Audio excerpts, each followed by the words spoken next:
Hey, welcome back to my channel, Indieauthor Jill. I'm Jill, and if you're new here, I review books by self-published authors and independent publishers. For the most part, I focus on the self-published author.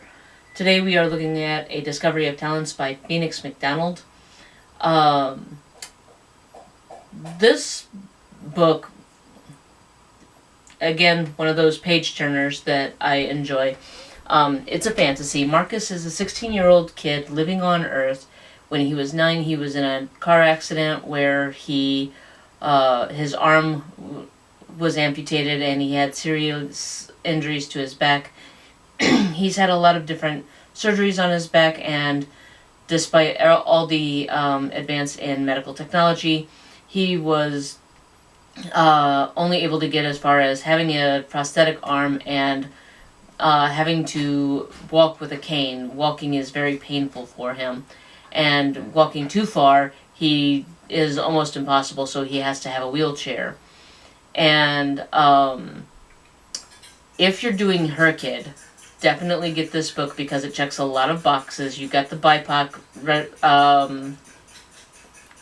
representation, you got disability representation, there's LGBT representation. I guess you could say the Katavara are gender queer because they don't have a gender in their species, in their people at all. They don't consider anybody male or female. It's just, this is my friend, this is my person, this is my mate. You know, there is no he or she pronouns in their languages, in their language, whereas the other people do. The Scrybb and the Fientundos.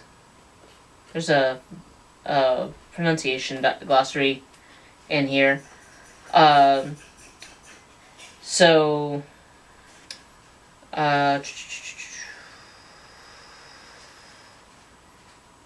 The Katavara, got that one. The Katavara are kind of a groundhog looking type people. They're the ones that have the they them pronouns throughout. Fiertudo is the rock people. The Standefell, they're dragon type people. And then you got the Scrybb, which are kind of bush people, and they're all like people. They eat, even the Scrybb, the bush people, they eat meat, they eat fish and everything, and they are quick to discern themselves from actual bushes and are offended when you call them bushes. But they eat meat and vegetables and fruit just like everybody else does.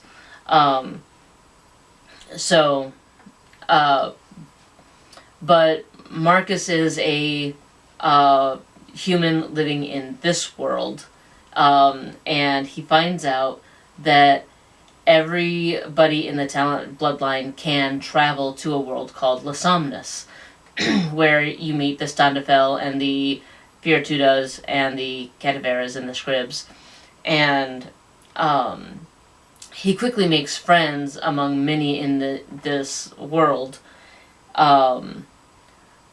As he's traveling through this world, his dad tells him, the first night he travels there, he comes back and his dad tells him, look, your mother can't know about this and your friends can't know about this. It's just a secret that we talents keep to ourselves. And so he tells him, you know, I can't go into it right now tonight because your mother's going to be getting up. She's going to be going to work at the hospital, and I've got to work today, so I'm going to go to work. I'm going to come home early, and then we have all night to talk about it because your mom's got a 16-hour shift or whatever at the hospital, so we have plenty of time to talk about it. But then his father goes missing, and he realizes that his father's been kidnapped and taken back to Limestone, and he doesn't know what else to do, so he breaks pretty much every rule. He calls his friend Leopold over, and Leopold comes over to talk to him and find out what's going on, and in the process of talking to Leopold, he ends up also, the girl next door, Sadie, comes over and wants to hang out. She's just moved in with her family, and so they're sitting there talking, and he decides, screw it, I'm going to tell them both. So he tells them both, and he ends up inadvertently taking them back to Les Somnes with him.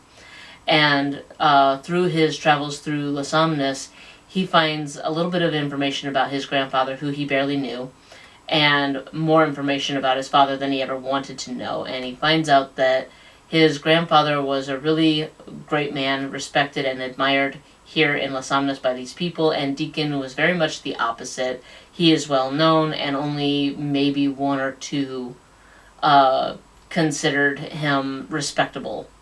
But he quickly finds out that his dad is not the man he thought he was, and he finds additional information here in Les Somnes and the more he finds out about his father, the more he's like absolutely devastated about what he's learning about his father. And so I'm interested in this the progression of the story, because this is only book one. But in Les Somnes, Marcus discovers he has powers, just like his grandfather and his father did. His grandfather could make plants grow quickly. His father could heal. Marcus can move things with his mind, but he also can heal, and he can also make things grow quickly. And he's learning that it's not so much that it's multiple powers, it's all one power. It's a mental power, the mental ability, the ability to mentally change the world around him and manipulate the world around him, whether he's making something grow or die. And he realizes, what I love about this is that he realizes it's an ebb and flow, and that's one of the things that gets me with fantasy stories, is they put in a magic system and someone finds out that they have healing power, but then it's a one-way street for them. It's only healing, and it's not like, hey, if you have the power to heal something, you probably have the power to deteriorate something and cause damage. Or if you have the power to move something, you have the power to stop something. And Marcus just kind of plays around with this and starts figuring out his powers. And he, like I said, he learns a lot about his friends. He learns a lot about himself. He learns a lot about these people. He learns a lot about his dad. And I'm interested in seeing where this goes, because Marcus and his dad are very different people. His dad is very self-centered and self-involved. There are people in the world of Les Somnes that he won't associate with because he disregards them as inferior or less than. Whereas Marcus is very much, I want to know about these people. I want to be friends with these people. His father considers the Stannenfell a demon. A kind of a demon people, but Marcus is friends with them because he's learned about them. His father considers the Cativera just filthy groundhog people, but Marcus is interested in knowing more about them. He wants to talk to them. He wants to get to know them. Just the way his dad talks about the people in Les Somnes irritates Marcus, because he loves these people and he wants to do whatever he can to help them. And where his dad is very much a, no, we do not get involved, we let them deal with themselves, it's not our problem. Marcus is like, we have the power to help these people, why would we not use that power to help them? And so they start to clash, and he's, like I said, he starts to find things about his dad that he's not completely happy about, and his dad is like, you don't understand anything, and Marcus is like, I think it's you who don't understand anything. So I do like that it doesn't resolve the issue with his dad or his family, and that you get the chance to, I'm kind of looking, like for me, I'm looking forward to going into the second book and finding out, okay, how does all of what happened in this book affect everything that's going to happen in the next book and with his family. So, I can't say much more about the book without completely giving things away and giving away spoilers, because there's so much to unpack in this book with the family dynamics and how his father reacts to different things as opposed to how Marcus reacts to different things. So I'm just gonna leave it there. Definitely check it out.